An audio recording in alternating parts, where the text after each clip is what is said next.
Hi everyone, I just want to take a moment to share a little bit more about my setup.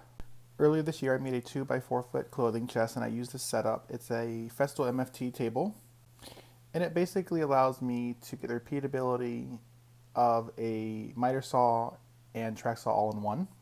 So as you can see here, I'm able to quickly mark my measurements, drop down the guide, and cut. With having such a small space, I needed something that would be small itself and I didn't have to worry about a lot of outfeed or infeed support. If you have any questions, just drop them in the comments.